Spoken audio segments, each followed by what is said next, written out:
tal? ¿Cómo están? Muy buenas noches, bienvenidos y bienvenidas a Radicales de este 31 de marzo. Vamos cerrando el tercer mes de este año que ha sido por demás caótico en asuntos internacionales y vamos a hacer un balance de lo que hemos visto en las últimas semanas.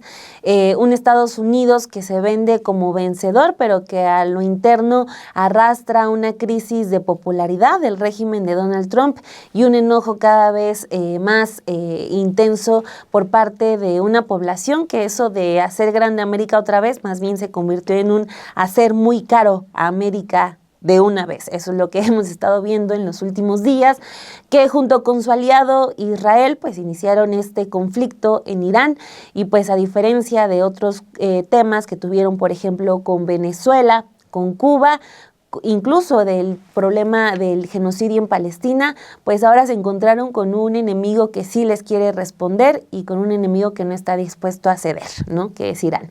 Entonces vamos a hablar de eso, el papel de México, incluso no solamente como uno de los tantos países que está pues padeciendo todas estas consecuencias por parte de las decisiones de Trump, sino también como pues siendo país vecino, aguantando y viviendo con esas amenazas tan latentes, ¿no? De que nos toque a nosotros ahora uno de los manotazos. Entonces, eso es lo que vamos a platicar esta noche en Radicales. Quédense.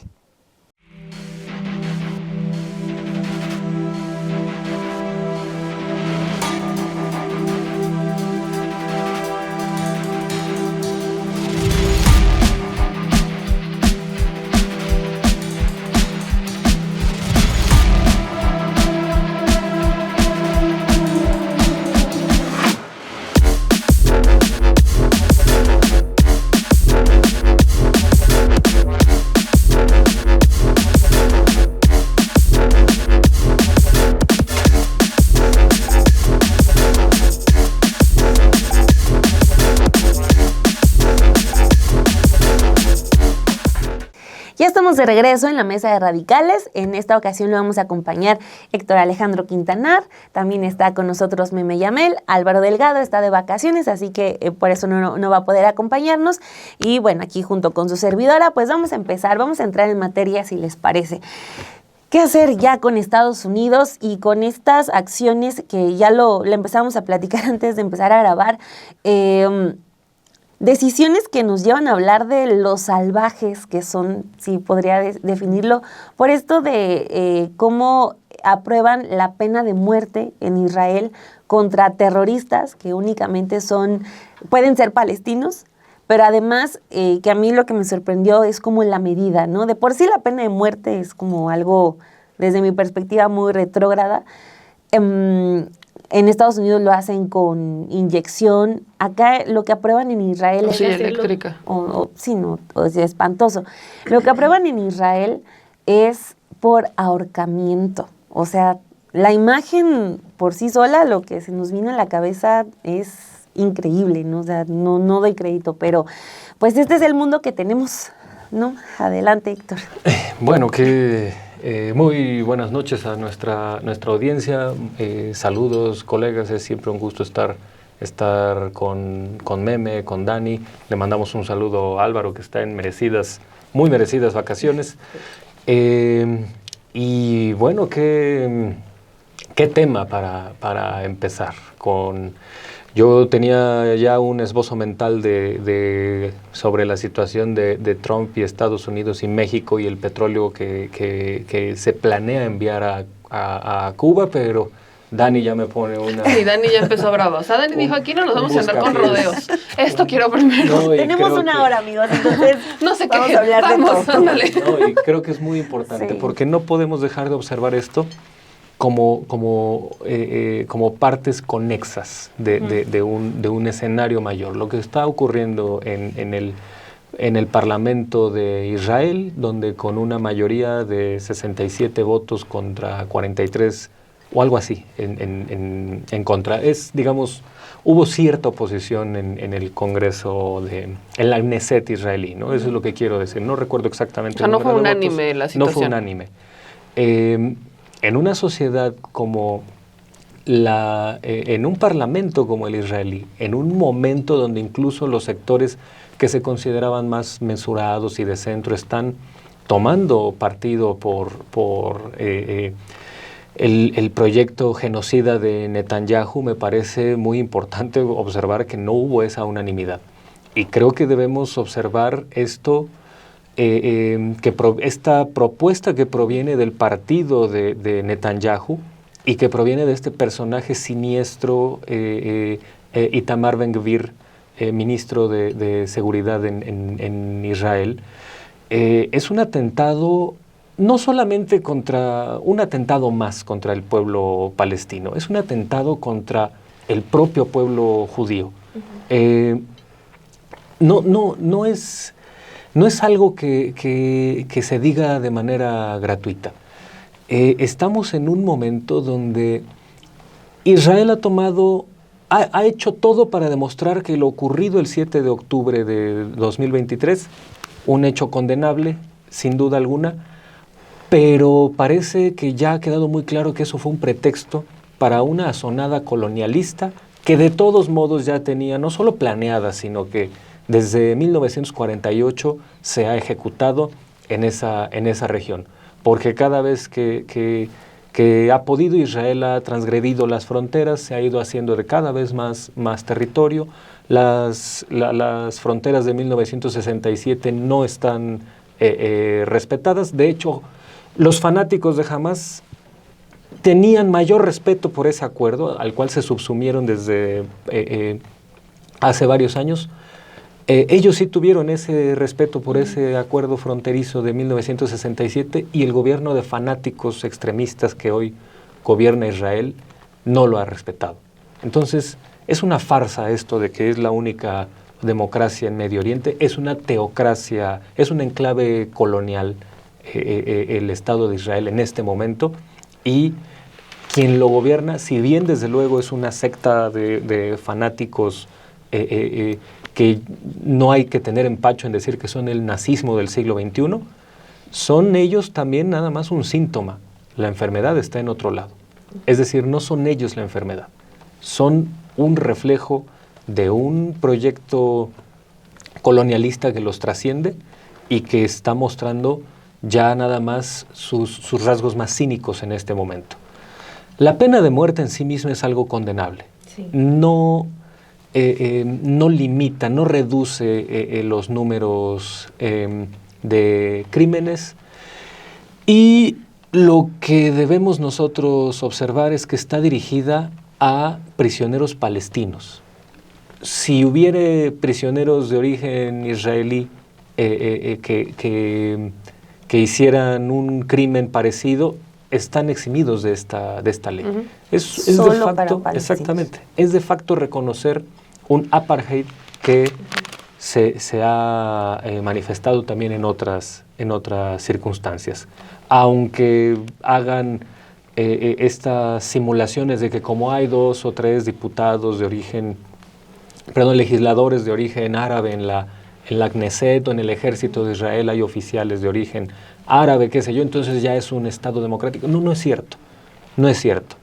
Esto es de facto reconocer el apartheid, y quién sabe qué camino vaya a tener esta ley. Existe la posibilidad de que la Suprema Corte de Israel la vete, lo cual no le quita ninguna gravedad. El hecho simple de que se haya manifestado esta intención y que salga Ben-Gvir con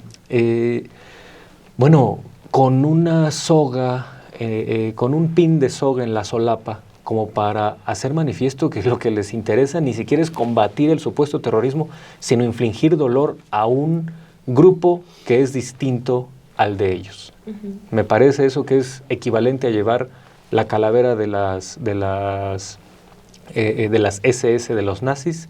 A eso equivale. Y aquí debemos también ser muy claros. El pueblo palestino es un pueblo semita.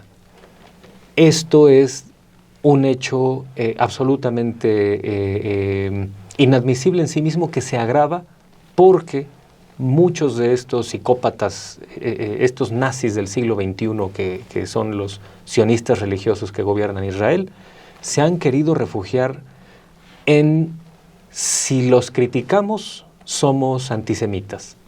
El pueblo palestino es un pueblo semita que está en este momento bajo una amenaza de exterminio. Creo que es una vergüenza, no solo para la humanidad en este momento, una vergüenza para el pueblo judío también. Yo creo que, y lo digo con suma responsabilidad, da la impresión de que estos sionistas religiosos en el fondo están haciendo todo para que quede marcado algo así como nosotros no somos ese pueblo judío que se dejó exterminar, nosotros somos una potencia imperialista, nosotros somos una fuerza que no tiene nada que ver con ese pueblo que se dejó exterminar. Perdón, están faltándole el respeto a sus propios muertos. Y creo que eso es una situación gravísima que confirma a este grupúsculo que en este momento gobierna Israel como el nazismo del siglo XXI. No es que nos extrañe, porque no nos debería de extrañar cómo está operando Israel. De hecho, conforme vamos avanzando, han tomado medidas cada vez más drásticas. Aquí la pregunta es quién los va a frenar, porque pareciera que es nadie.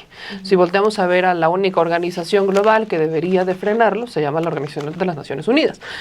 Tiene distintas herramientas, tiene distintos espacios, tiene distintos, en teoría, herramientas para poder frenarlo, porque justamente la Organización de las Naciones Unidas no está a favor ni de las penas de muerte, ni mucho menos. De ellos están a favor de la abolición de la pena de muerte global, ya que consideran que no resuelve, ni siquiera ataca el delito, no va a bajar la incidencia delictiva el que tengas una amenaza de pena de muerte, y ni mucho menos como la está planteando Israel, porque no la están planteando para personas que están cometiendo delitos la está planteando contra un grupo de personas con los que no está de acuerdo, porque están en una disputa que ya ni siquiera es ideológica ni mucho menos religiosa, es una disputa política y territorial. Entonces, evidentemente, cuando preguntas quién va a resolver esto, pues es nadie. ¿Quién es el único que puede frenar a Israel? Pues es Estados Unidos.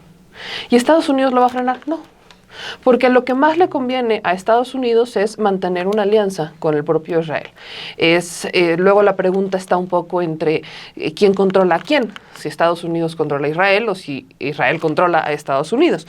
Recordemos que el propio lobby, el lobby sionista, es un lobby que alcanza hasta los demócratas, no se distingue entre republicanos y demócratas, es muy fuerte en el Congreso, es muy fuerte en el poder legislativo de Estados Unidos, más allá de los intereses del presidente. Es razón por la cual durante décadas hemos visto que sean presidentes republicanos o sean presidentes demócratas en Estados Unidos, mantienen la misma política de defender a Israel, unos con unas voces mucho más radicales, como lo ha hecho el propio Trump, o unos con unas voces mucho más disimuladas, como lo ha hecho incluso el propio Obama. Entonces, estamos viendo que eso no cambia. La política de Estados Unidos va a ser siempre proteger a Israel. La pregunta es ¿por qué? ¿Cuál es ese origen de la complicidad entre Israel y entre Estados Unidos? O más allá de la complicidad, los intereses que comparten. Si volteamos a ver lo que está pasando en este momento en el mundo, ves esta guerra contra Irán. Una guerra que se le sale de las manos a Estados Unidos, porque primero subestimaron al enemigo. Pensaron, sabemos que Irán no tiene armas nucleares, tiene un plan nuclear que nada tiene que ver con un plan nuclear de guerra, tiene que ver con un plan nuclear de energía nuclear. Entonces, ese plan es lo que ha buscado, ha sido el pretexto de Estados Unidos en contra de Irán constantemente para decir tienes armas nucleares, me vas a bombardear en cualquier momento, tú me odias, eres una amenaza, te tengo que atacar. Cuando Irán sí está sujeto a supervisiones, Irán sí está sujeto a revisiones constantes, Irán sí, Israel no. Israel, de hecho, nunca ha permitido la supervisión de su plan nuclear, jamás la ha permitido. Nunca nadie ha podido entrar a Israel a decir o a ver cómo está su plan militar, cuáles son las bombas que tiene. Sabemos que las tiene, pero no los permite, tampoco lo permite Estados Unidos. Entonces, los pretextos, los argumentos no son sostenibles. No es sostenible que Estados Unidos diga que Irán tiene bombas nucleares y tampoco es sostenible que Estados Unidos siga respaldando a Israel o que lo utilice para combatir como lo utilizó con Irán. Porque si nos vamos a cuáles son los argumentos de Estados Unidos para desatar esta guerra contra Irán, que ha golpeado el tema del petróleo, que ha golpeado mucho a Europa con el asunto de los combustibles, porque se cierra el estrecho de Hormuz, y entonces tienes a Irán negociando con quién sí, a quién sí se lo abre y a quién no. O sea, que ha desatado incluso un tema de precios, disparados los precios internacionales del petróleo y demás, aunque por ahí solo pase el 20% del petróleo global. Lejos de eso, cuando volteas a ver el por qué, es una justificación muy, pues es que nos iban a bombardear. Y cuando ves al grupo de personas que asesoran a Trump para tomar sus decisiones, son las mismas personas que están dentro de su club de Toby de paz de Gaza. Son exactamente las mismas. Jared Kushner, que es su yerno, y Pete Hegseth, que es el famoso secretario de guerra. Un secretario de guerra que de hecho este día, más por la mañana, daba una rueda de prensa en donde decía que iban a cambiar como su estrategia con Irán, porque evidentemente no esperaban la respuesta que le iba a dar Irán. Y la respuesta que da Irán es una respuesta que no solo lo está haciendo por ellos, sino que también la están haciendo por Palestina. Porque Irán sí tiene con qué defenderse, mientras Palestina no tenía con qué defenderse. Entonces, la respuesta que está dando Irán es, de aquí no nos vamos a bajar. Y respondió atacando las bases militares de Estados Unidos en Medio Oriente. O sea, respondió en donde les duele. Porque está respondiendo y atacó y destruyó varias bases, afectó varias bases militares de Estados Unidos en Medio Oriente, dándole un golpe muy bajo al propio Estados Unidos que no esperaban. Y no fue con armas nucleares, fue con otro tipo de bombas, mucho más económicas y mucho más dañinas que las que podían esperar en Estados Unidos. Entonces, vienes con este debate. Pete Hegseth es el que, de hecho, justo lo mencionaba, decía que él era el que ya estaban renegociando, y vienen estas contradicciones cuando por un lado dice Estados Unidos, estamos hablando con Irán, vamos a negociar y estamos avanzando, e Irán dice, pues yo no sé con quién estás hablando, porque no es conmigo. O sea, nosotros no los vamos a frenar. Entonces, por un lado, ¿y por qué lo pongo todo esto sobre la mesa? Porque es una serie de eventos que se fueron desarrollando en cadena. No podemos desconectar uno de otro, porque al final son los mismos intereses los que están detrás. Sí, en este momento esos intereses están encabezados por el grupo de Trump. Tanto el plan de paz de Gaza, que es un plan inmobiliario de despojo de territorio en Gaza, como el plan para atacar a Irán. Y la respuesta de Irán es una respuesta, no solo es por mí, es por todos. Y por eso no me voy a rendir. Y mientras Estados Unidos vende espejos, porque ha vendido espejos, diciendo que ha logrado victorias, que ya acabó con el régimen. No es cierto. Están muertos, no es cierto, eso no ha pasado. Mientras Estados Unidos mantiene esa narrativa, pues es la misma narrativa que mantenía en Palestina. Ya va a haber paz, ya no va a haber bombardeos. Preguntémosle a los palestinos cómo están viviendo en este momento, para ver si efectivamente ya hay paz, si ya no hay bombardeos. ¿Qué es lo que ha estado haciendo Israel? Y lo acabamos de ver. Israel está tomando medidas aún más drásticas, justamente porque sigue el conflicto. ¿Por qué sigue el conflicto pese a que Estados Unidos supuestamente fue el mediador de paz con este plan de paz de Gaza, con este club de Toby, que además les cobraba para poder entrar? No ha pasado absolutamente nada. Es Estados Unidos tomando otras estrategias para seguir avanzando en su plan de conquista colonial, como si fuera el rey del mundo. Nadie le dijo a Estados Unidos que era el rey del mundo, y una de sus principales armas para lograrlo es Israel. Israel utiliza a Estados Unidos. Entonces es un beneficio mutuo entre estos dos países de destrucción global y de sometimiento global. Y cada uno tiene sus intereses particulares, como es el de Israel o como es el de Estados Unidos, pero comparten la misma visión y comparten la misma misión. Entonces, la pregunta que yo hacía al inicio de esta participación es, ¿quién los puede frenar? No es la ONU y tampoco va a ser Estados Unidos. O sea, Estados Unidos no tiene mayor interés en esto. Y creo que el único escenario que puede frenarlo, y la historia nos lo ha dicho, es únanse contra todos ellos. ¿Quiénes se tendrían que unir en contra de Estados Unidos? Por mucho que Estados Unidos sea poderoso, por mucho que Estados Unidos tenga un gran poder militar, por mucho que Israel tenga un gran poder militar, también hay otros factores que influyen. Factores comerciales, factores económicos, que también les afectan. Para ello, ¿qué necesitarías? Empecemos por la Unión de América Latina, completa. Está complicado cuando ves a Argentina, cuando ves a Ecuador, cuando ves a Chile, cuando ves a El Salvador. De las Américas. Y justamente, ¿por qué Estados Unidos tiene tanto interés en América Latina? Para evitar que América Latina se una. para evitar que tengas a una América en un bloque unida en contra de ti, porque son tus vecinos. Y dependemos, sobre todo en el caso de México, en Estados Unidos. Entonces, el interés de Estados Unidos es tener presidentes en América Latina que le respondan a ellos para evitar que se unan. ¿Y qué pasaría si entonces también Europa se une? ¿Qué pasaría si entonces también tienes a Europa? ¿Qué pasaría si tienes a Asia? ¿Qué pasaría si tienes a todos en contra de Estados Unidos y de Israel? De alguna manera los tienes que obligar a ceder, porque ya no me están dejando hacer lo que yo quiera. Ya vamos a empezar a ver una respuesta global.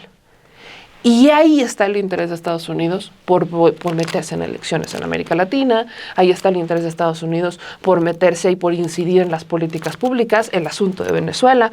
No es casualidad que Estados Unidos haya secuestrado al presidente de Venezuela y después quererse hacer del control del petróleo de Venezuela. ¿Qué le está diciendo hoy a Estados Unidos mientras está cerrado el estrecho de Hormuz a Europa? Rebélense y cómprenme a mí el petróleo. Eso es lo que les está diciendo Estados Unidos a Europa. En vez de que lo quieras pasar por allá, cómprame a mí el petróleo. Y eso lo dijo Trump en su cuenta de Truth Social. Cómpramelo a mí. Entonces, esto es un asunto comercial, es un asunto de negocios, es un asunto que a Estados Unidos e Israel, en el contexto global, los pone como los genocidas del mundo. No sé, la verdad yo no soy muy optimista ya en ese punto sobre las resistencias que puedan tener los países y que en consecuencia hagan que Estados Unidos evalúe sus decisiones.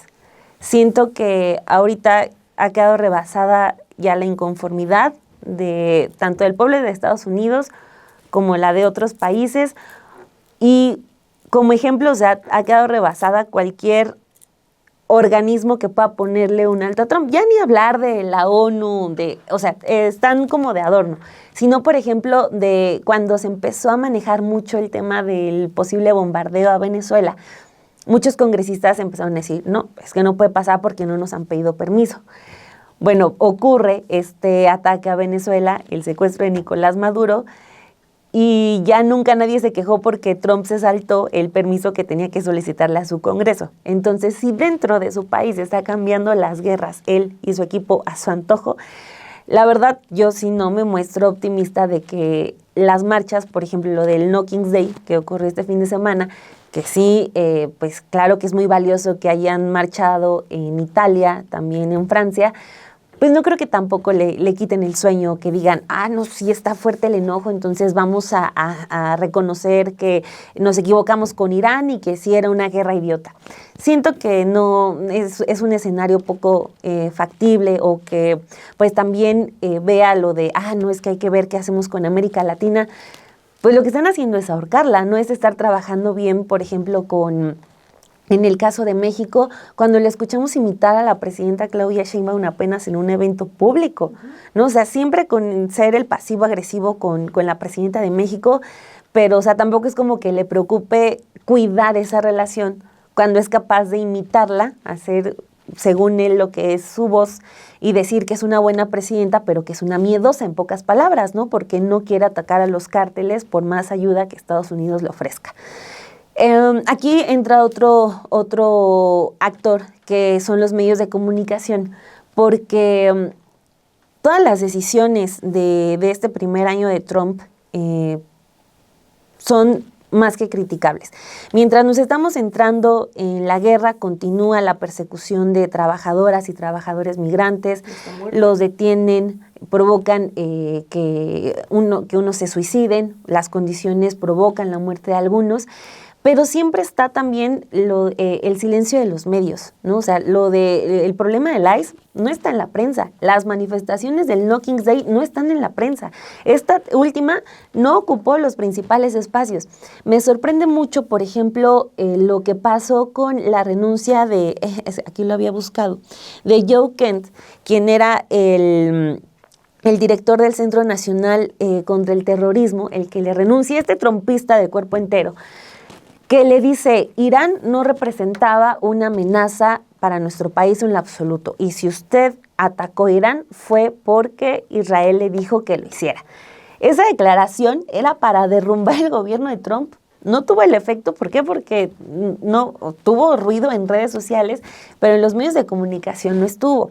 Lo que tú mencionabas ahorita de este hombre, Pete Hegseth, se publica hoy también muy escondido, y es como otro elemento para sumar que, o sea, en otro momento de la historia, en otro país, todos estos elementos servirían para derrumbar el castillo del dictador. Pero aquí, pues sí, le está bajando la popularidad, pero, o sea, habrá que ver si para la siguiente elección la tendencia sigue beneficiando a la derecha. Si es que hay elección, o sea, porque también hay que poner sobre la mesa la intención de Estados Unidos, que no es un secreto, de que no existan las intermedias. O sea, y bajo qué argumento no existir las intermedias, por la guerra contra Irán, por el asunto de las políticas internas, porque va por una ley de insurrección. O sea, las posibilidades son muy bajas, o sea, no es tonto Trump, no es ningún tonto, perdón que te interrumpa, pero está eso.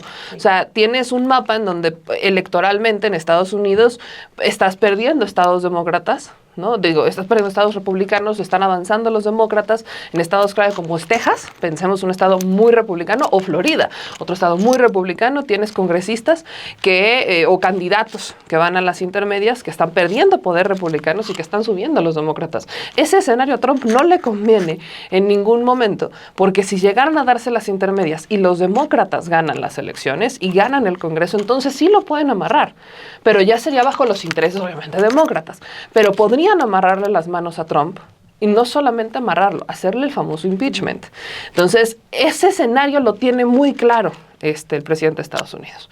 Por eso es que las guerras no se acaban, porque de ahí se podría agarrar para decir no hay condiciones para ser intermedias.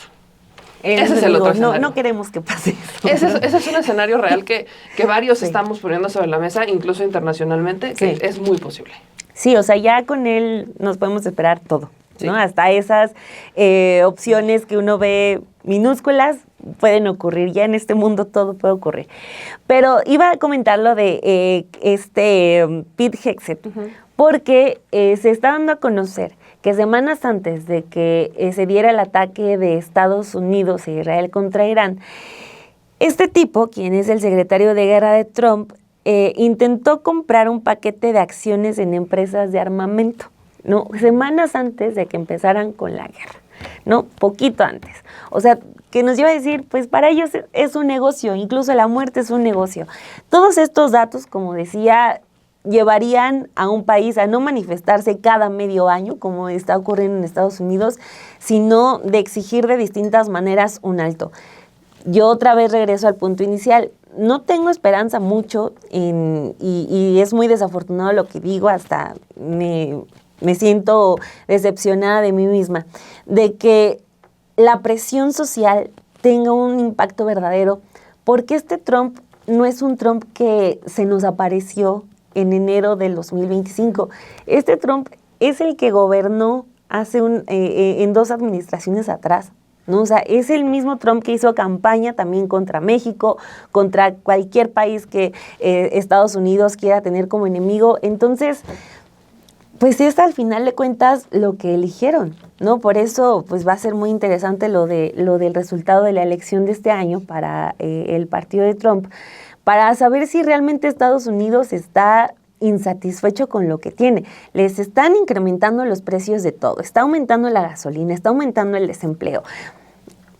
A los ojos del mundo es un desastre, pero sí me sorprende mucho que estén saliendo a las calles cada medio año, cuando hay pruebas día tras día de que quien los gobierna es un hombre que solamente está buscando y cuidando los negocios para su familia. En un año, la familia Trump ha ganado $4,000 millones en los negocios familiares, donde su equipo también está viendo para sus propios intereses. Pero de Estados Unidos yo ya no sé cuál sea el rumbo que quieran tomar, sobre todo cuando esta declaración de que esa guerra a la que nos metió fue por Israel. ¿Y dónde está el enojo? ¿Y dónde está el reclamo? Yo no veo ninguna resistencia ya, y por lo tanto que las resistencias que hayan puedan tener un impacto serio. Bueno, yo aquí con este comentario que haces, Dani, sobre la situación en Estados Unidos, Recupero una reflexión que hacía hace poco Raúl Romero, un destacado colega de la Facultad de Ciencias Políticas y Sociales y del Instituto de Investigaciones Sociales de la UNAM, discípulo de don Pablo González Casanova, ni más ni menos, y pues un estudioso de muchos procesos sociales en México, estudioso del movimiento zapatista, por ejemplo, entre otras cosas, y del concepto de colonialismo interno que es autoría de don Pablo González Casanova. Hace poco él planteaba que es momento de repensar una redefinición de democracia, porque en estos índices internacionales o en esta perspectiva estándar sobre la calidad de la democracia en el mundo, Estados Unidos e Israel siempre aparecen como países democráticamente consolidados. Y nosotros debemos preguntarnos, bueno, hay elecciones, sí, hay partidos políticos, sí, hay constancia en la competencia y hay reglas aceptadas por los contendientes en esos países, hay cierta calidad de vida, etcétera. Pero ¿qué pasa con una política exterior así de invasiva, colonialista, que interrumpe procesos democráticos en otros lados, que es abiertamente criminal en todo aspecto, y que además tiene pues hacia adentro unos adeudos enormes, ¿no? ¿De verdad podemos seguir llamando democracia simplemente al hecho de que haya procedimientos electorales constantes, cuando en los hechos tienes a países que están ejerciendo pues una actitud colonialista en el mundo, autoritaria, prepotente, violatoria de todos los acuerdos internacionales, cínicamente hace eso?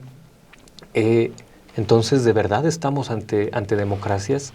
¿No habría que pensar mejor esa definición y también meter esa parte a decir, bueno, cuando se rompen estas reglas de una manera tan cínica, pues ya no podemos seguir hablando de democracia? Menos aún cuando es preocupante, se está rompiendo ese consenso de 1945 que decía, a ver, seamos como seamos, hay un límite que no se debe cruzar, que es el de el fascismo, ¿no? Y lo que representa el fascismo, que es esta idea supremacista de sociedad donde también se ejerce un expansionismo, ¿no? De determinados, que puede ser de diversas formas, ¿no? No solamente es la invasión abierta militar, sino también otro tipo de agresiones imperialistas, como en lo económico, por ejemplo. Entonces, creo que sí es momento de pensar, a ver, estos posfascismos, con el hecho simple de que lleguen al poder, ya yo creo que sí es suficiente para pensar que esos países están echando hacia abajo su presunto historial democrático. Debemos ya rebasar esta definición que se limita demasiado a lo electoral, porque bueno, desde la política exterior de gobiernos emanados desde las urnas, se están cometiendo atrocidades que están poniendo en vilo a la humanidad. No es exagerado decirlo. Lo que hace Israel en este momento en Gaza, y no es solo en Gaza, es también en Cisjordania, es también en el sur del Líbano, donde ya hay una declaración abierta que hay un intento de hacerse de ese territorio. A ver, toda la justificación, entre comillas, que ha hecho el gobierno de Israel desde octubre de 2023 a hoy, es que simplemente está respondiendo a una agresión. No es cierto. Ya en este momento todo apunta a que es una excusa para un proyecto expansionista. Entonces, estamos en una situación muy grave porque todo lo que se ha violado en Gaza, pues ya ahora, ¿qué país de estas potencias no va a sentirse con la potestad de hacer eso? Y suponer que como a Israel no se le pusieron límites, tampoco a Estados Unidos, si quiere hacerlo, tampoco a cualquier otra potencia de esta línea. Y bueno, traemos esta discusión a México. Me parece que México está actuando con base en las ventanillas que quedan abiertas para poder cumplir con ciertos propósitos. Ayer Claudia Sheinbaum, ante el hecho de que Rusia va a enviar, ya envió a Cuba 100,000 toneladas de petróleo, pues México estaba vislumbrando la posibilidad de, hacer lo mismo a través de intermediarios privados, porque los hoteles sí pueden recibir petróleo a través de privados en Cuba, etcétera, y ver si había manera de triangular eso. Es decir, se juega con las reglas que se tienen, aunque sean reglas injustas, pero para tratar de cumplir con un proyecto. Porque cuando se frenó el envío a petróleo es cuando se empieza a enviar la ayuda humanitaria, ¿no? Pero siempre abiertamente diciendo, hay que ayudar. Ese es el punto, ¿no? Así es. México ha jugado ese papel ante Estados Unidos desde hace mucho. Viene a la cabeza esta metáfora que decía el ex embajador estadounidense en México, Davidow, quien planteaba que México y Estados Unidos tienen una relación asimétrica más o menos como entre la de el elefante y el puercoespín, ¿no? Decía, el elefante pues es enorme, fuerte, su solo tamaño y existencia ya ya incomoda y pone en vilo al puercoespín, aunque el elefante no quiera hacerlo, ¿no? Es tan grande y tan poderoso que, aunque no quiera lastimar al puercoespín, con que se mueva un poco, puede lastimarlo. Y sin embargo, el puercoespín, aunque es notoriamente más pequeño que el elefante, con sus mecanismos de defensa y con los que tiene, sí puede hacerle pasar un mal rato al elefante, ¿no? Clavándole alguna espina, igual sin quererlo o de manera deliberada.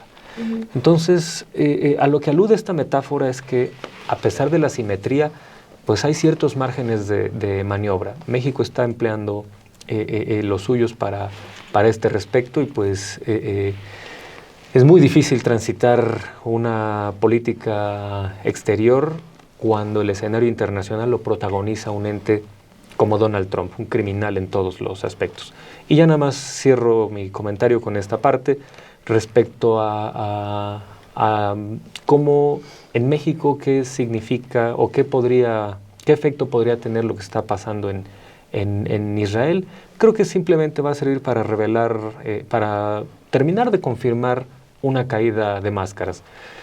La historia del antijudaísmo en México se circunscribe a la extrema derecha mexicana. Por supuesto que ha habido por ahí alguno que otro exabrupto desde gente que se asume de izquierdas o que se dice de izquierdas respecto al antijudaísmo, pero eso es un sello identitario de la extrema derecha en México.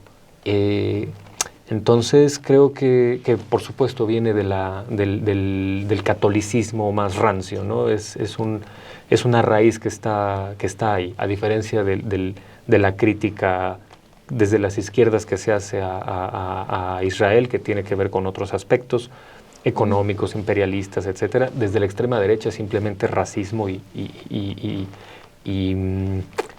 otro tipo de supremacismo, ¿no? Entonces, a mí me ha preocupado ver cómo hace poco que se le fue a hacer una serie de pintas a un individuo artista, ¿no? sionista, fatal se apellida, aquí en México. Perdón, eso es absolutamente válido. Si vas a estar de provocador, porque el tipo salió ahí a decir que estaba a favor de Israel y a llamar terroristas o defensores de terroristas a los que estaba ahí, reproduciendo el lenguaje que hoy tiene el parlamento fascistoide de Israel, pero te atienes a las consecuencias. Vas a usar el lenguaje de los nazis, no te extrañe que te digan nazi. Y entonces a mí me preocupa que desde ciertos entornos muy marginales aquí en México se ha dicho que el gobierno promueve el antisemitismo, ¿no? que es una brutalidad, una barbaridad. En primera, este sujeto como provocador ameritaba esa respuesta, y que se diga eso de un movimiento que impulsó a la primera presidenta de origen judío en México, perdón, es una estupidez, ¿no? Entonces, afortunadamente esto es un debate muy acotado a ciertos entornos. En México no se ha... estas inercias del siglo XX ya están demasiado limitadas. Quienes siguen ejerciéndolas son las personas de extrema derecha, y donde ya habría que ponerse a debatir por qué ya también muchos sectores de extrema derecha que en el siglo XX fueron absolutamente antijudíos, porque son racistas, católicos fanáticos, gente iletrada, en fin. ¿Por qué esas extremas derechas del siglo XX ahora, en el siglo XXI, se sienten muy cómodas con Israel? Y habría ahí que pensar, como ya lo hemos dicho aquí, cómo este panorama ideológico cambió desde el 11 de septiembre de 2001, cuando ya la figura del extranjero indeseable dejó de ser para muchos circuitos de ultraderecha la figura del judaísmo y se transitó al terrorista musulmán y árabe, y también cómo el papel de gobiernos supremacistas como el de Israel han hecho que se vea con simpatía a estos grupúsculos violentos, ¿no? Pienso, por ejemplo, en la extrema derecha que representa alguien como Javier Milei o alguien como Trump, ¿no? Que tiene al mismo tiempo en su seno descendientes del Ku Klux Klan que eran antijudíos, y también tiene a los sionistas más rabiosos, vulgares y violentos, ¿no? Entonces hay que pensar en esta situación, es un asunto muy importante. Y aquí acuérdense la marcha de la derecha que se llamaron en ese momento Generación Z, es donde le ponen insultos a la presidenta, ¿no? En las puertas decía perra judía, o sea, fue en esos movimientos de la derecha donde se agredió a la presidenta. Y lo dijo también Vicente Fox, hay que plantearlo, hay que recordar que subió esta Fox, imagen, claro, donde dijo que Sheinbaum era judía búlgara y por lo tanto no era mexicana. Perdón, ese es el discurso clásico de la extrema derecha católica mexicana del siglo XX. Y ahora que nos digan que Morena es quien está promoviendo la judeofobia, es una proterva estupidez.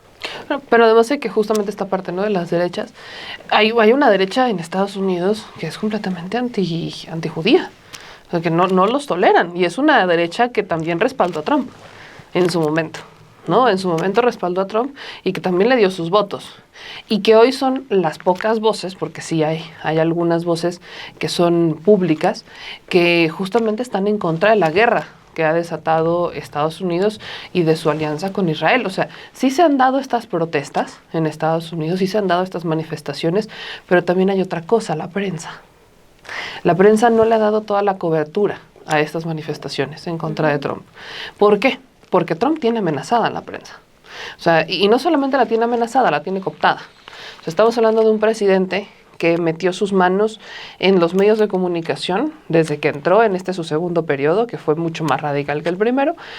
En su segundo periodo... ¿Qué ha sido? Exacto, pero es que sí parece que llevamos como 20 años, pero apenas es un año y cachito de la administración del segundo periodo de Trump. Pero en su primer periodo no fue tan agresivo con la prensa, como que lidió más con ella, la sabe, la conoce muy bien, es un hombre de medios. Pero en este segundo sí llegó recargado y metió sus manos amenazando a la prensa. De hecho, corrió a quienes eran fuente presidencial de toda la vida, cerró muchos medios, había medios oficiales, estaba por ejemplo Voice of America, que era un medio oficial de la Casa Blanca, que lo terminó cerrando el propio Trump, y así empezó a cerrar medios, a acabar con la prensa, amenazando, estuvo deteniendo incluso periodistas, hasta periodistas deportivos, periodistas de espectáculos, o sea, ninguno se salvaba. Hubo sanciones a presentadores de Late Night Show, o sea, hubo sanciones por criticarlo, o sea, ha tenido a la prensa bastante amarrada. ¿A través de qué? A través también de convenios. ¿Y cuál ha sido su otra estrategia con la prensa?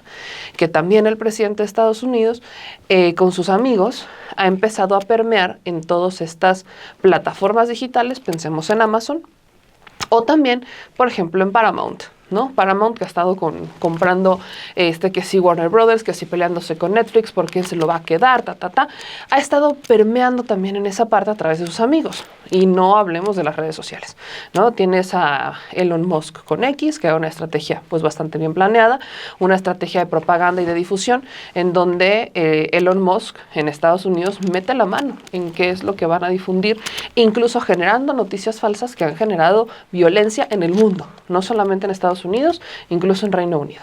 Entonces tienes esa parte. En Meta, que es Facebook, tienes a una de sus ex asesoras, que ahora es presidenta del corporativo de Meta.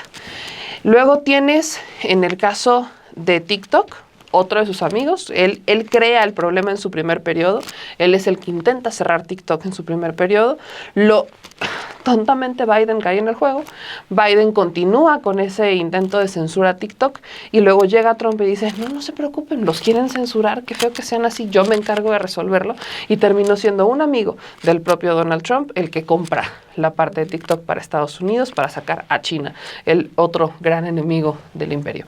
Entonces, ¿qué es lo que ha hecho Estados Unidos y por qué a veces estas manifestaciones no tienen el impacto que nos gustaría?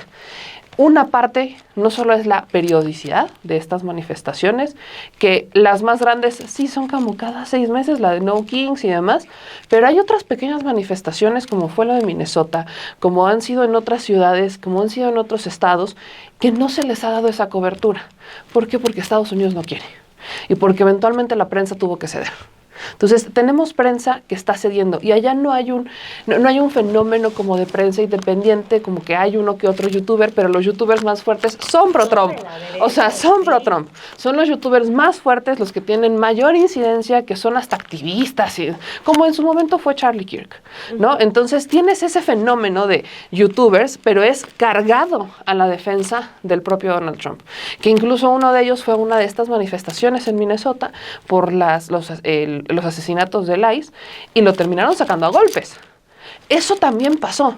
No tiene la trascendencia que quisiéramos o el impacto que quisiéramos porque la prensa no se lo ha dado. Porque sí hay un miedo hacia el presidente de Estados Unidos. Lo que me lleva a otra parte que comentabas, Alex. Salió este reporte hace una semana del Democracy Report 2026 del BIDEM de Suiza, donde decía que México se convirtió en una autocracia electoral. Y utilizaron solamente la opinión de 5 personas, que no sabemos ni quiénes son, ni por qué lo opinaron, pero son 5 personas. Entonces, 5 personas opinaron que México es una autocracia electoral por el manejo del Instituto Nacional Electoral, etcétera. Usaron sus propios criterios. Mi pregunta es, ¿qué piensan de Estados Unidos? O sea, en este momento, ¿qué piensan de Estados Unidos? Un país que toda la vida se ha dicho el país libre, ¿no? El mundo libre, que nosotros somos el país de las libertades, que tiene la Estatua de la Libertad, todo muy padre. En un país en donde la prensa no puede hacer prensa libre, porque si la haces te van a detener, o te van a emprender un juicio, o te van a censurar, o te van a decir que eres estúpido, como lo ha hecho Trump cuando los reporteros le hacen preguntas que no quiere. Y si eres mujer, peor todavía, porque a las mujeres reporteras las trata todavía peor, por hacerle preguntas completamente lógicas. Entonces, eso está pasando en Estados Unidos. Eso está pasando en Estados Unidos. En Estados Unidos no hay libre manifestación. Ya vimos la represión que se dio en las manifestaciones, cómo desplegó a la Guardia Nacional por encima de la soberanía de los estados, como ocurrió en California, como ocurrió también en Minnesota. Estás viendo un presidente en Estados Unidos que si estás en contra de él, literalmente te detienen. Literalmente te detienen, te llaman izquierdos o te matan, como ocurrió con el ICE, con el argumento de que eran izquierdosos radicales. Eso lo estamos viendo en Estados Unidos. Y yo no veo un reporte como el del Democracy Report 2026 del BIDEM. Yo no veo a este club de 5 personas diciendo que Estados Unidos ya no es una democracia. Que además podemos cuestionar el sistema electoral de Estados Unidos porque no lo modifican ni una coma desde hace no sé cuántos años. O sea, desde su creación, más bien. No le modifican ni una coma. Pesa más el voto del colegio electoral que el voto de los ciudadanos. Entonces, no le han modificado una coma, es un sistema electoral que no les conviene modificar, ni a demócratas ni a republicanos, como todo muy tradicional en esa parte. No han avanzado, se han quedado ahí y nadie los cuestiona porque, es que es Estados Unidos. ¿Qué vas a cuestionar a Estados Unidos? Pero cuidado y un país se le ocurra ser soberano.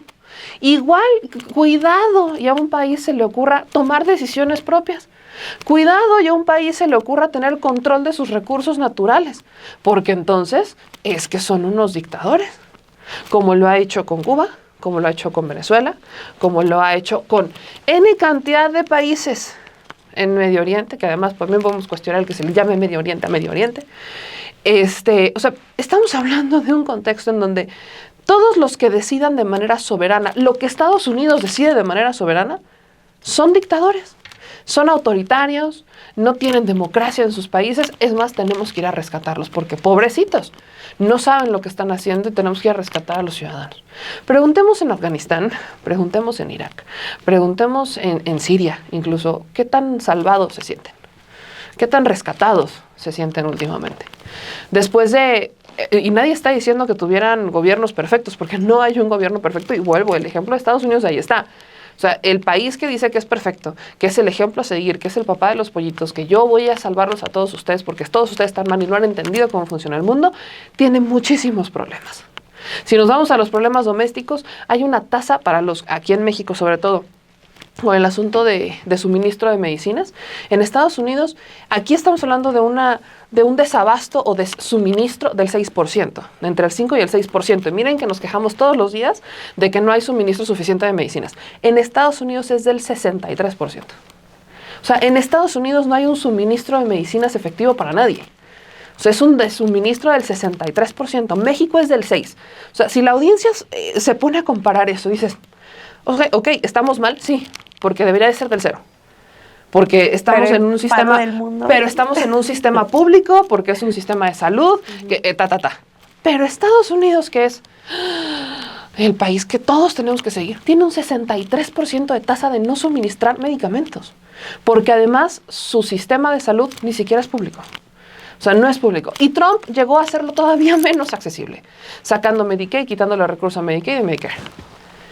Esos son problemas en Estados Unidos, en el país que todos tenemos que seguir el ejemplo, ¿no? Todos tenemos que... ¿En dónde se fueron los recursos de Medicaid y Medicare en Estados Unidos? Que deberían de estar resolviendo el 63% de desabasto de medicamentos. En armas. En los militares.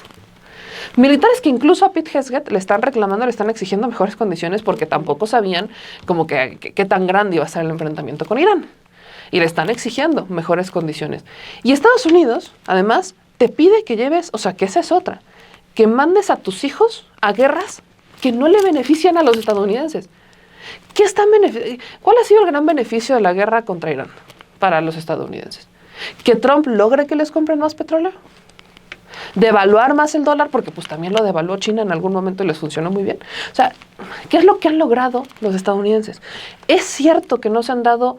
Quizás que la presión no ha sido tal o no ha sido suficiente la presión ciudadana al interior de Estados Unidos para hacer un cambio, un giro de timón en el gobierno. Pero no solamente ha sido con Trump, ha sido histórico.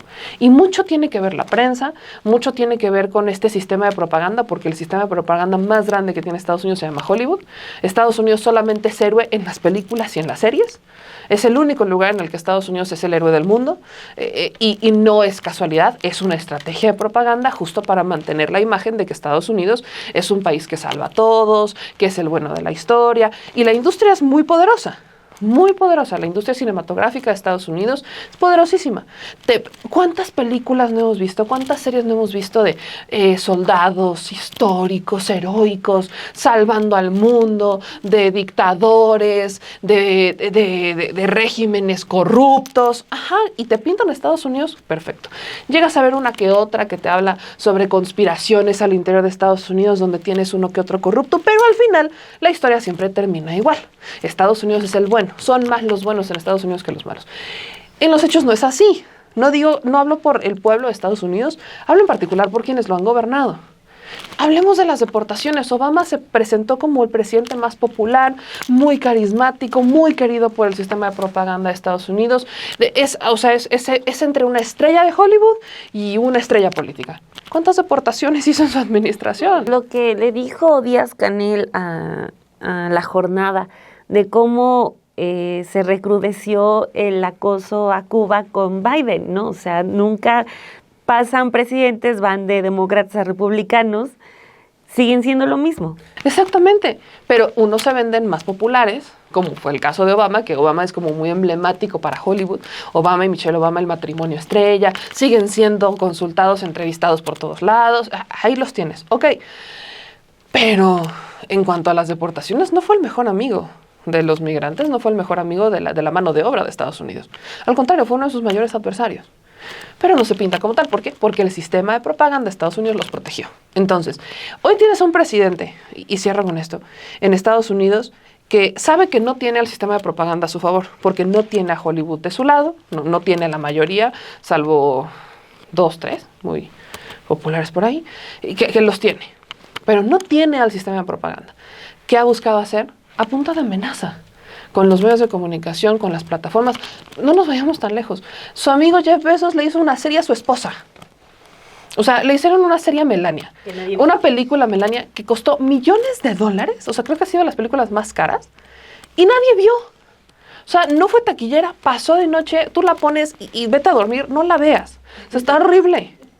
Entonces, pero tienes a tu amigo Jeff Bezos, dueño de Amazon, que también están comprando MGM, que están comprando todo este sistema de propaganda para hacer esas películas, para forzar al sistema a que esté de acuerdo contigo y que aunque seas muy malo, te pinten como el bueno de la historia. Entonces, las presiones deberían ser más, la prensa debería ser libre, deberían de pasar muchas cosas. Pero yo no veo a ninguna institución, que a México, que a Cuba, que a Venezuela, que otro país han acusado de dictadores, de autocráticos y no sé qué, señalando a Estados Unidos por todo lo que sí está pasando, que está a los ojos del mundo. Híjole, pues bueno, a mí me gustaría cerrar con esta parte que comentaba Héctor Alejandro en su primera administración, en su primera participación. En su primera administración. Administración de discursos. Sí. Exactamente. En su primera participación sobre este neofascismo del que hablas, porque sí, detrás de todo está la deshumanización y de parte de Israel.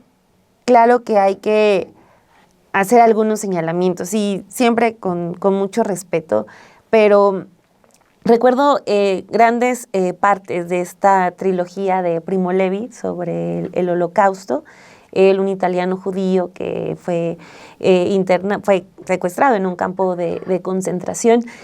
Todo su libro, que lo termina, la última parte se publica ya en los 80s, habla y él dice, lo escribe, para que sea un material que impida la repetición de actos como ese o actos similares, ¿no? Esta guerra que ya marca la unión formal entre Estados Unidos e Israel arranca justamente con un bombardeo, varios bombardeos que uno impacta a una escuela de niñas, ¿no? Claro que al momento en el que vemos el comportamiento de ese grupo de judíos, pues tenemos que recordar esa historia, ¿no? Ellos mismos lo saben. Ellos mismos deberían recuperar todos esos testimonios que hablan de que algo así no tiene que volver a ocurrir. El hecho de que ahorita estén aprobando penas de muerte contra palestinos en donde pues digan queremos ahorcarlos, o sea, porque eso es lo que ocurrió, ¿no? O sea, no es solamente pena de muerte para esto, no. Los queremos capturar y los queremos ahorcar.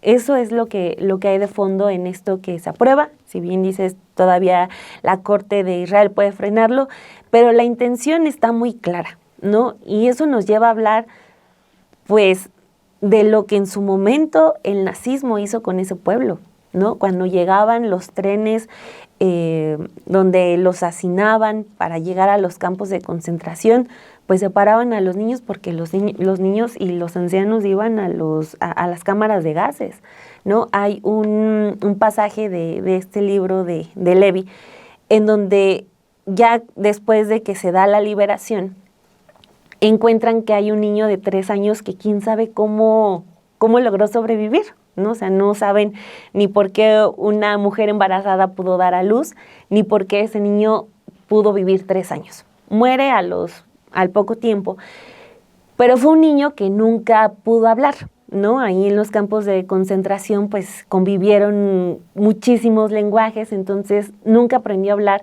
porque nunca hubo nadie que le enseñara a comunicarse.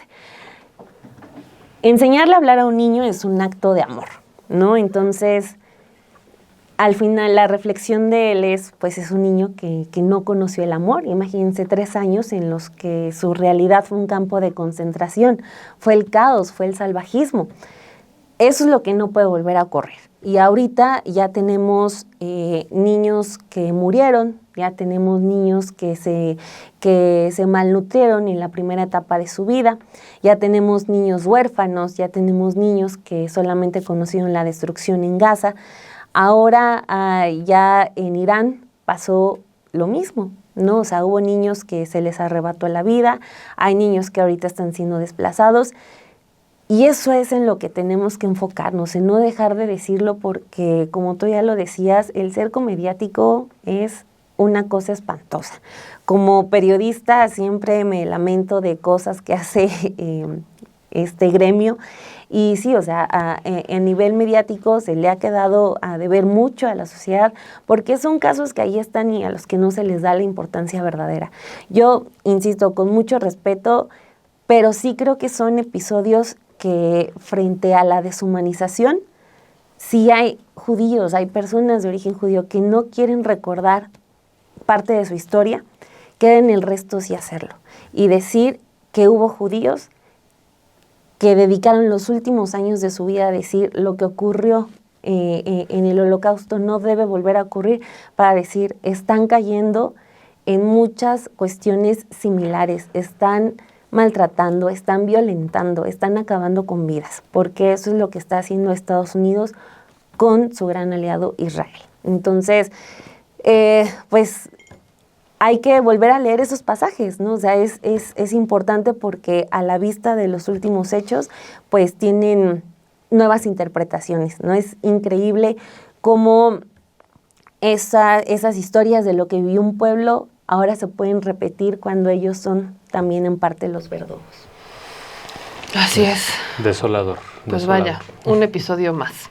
Un episodio más de Radicales, donde sí, estos temas hay que mencionarlos, bien lo decía Dani, y yo lo rescato con esta frase que se ha hecho también famosa aquí en México: si no lo nombras, no existe. Entonces, si no hablamos del tema, simplemente no existe, y por eso es que hablamos de todos estos temas aquí en Radicales.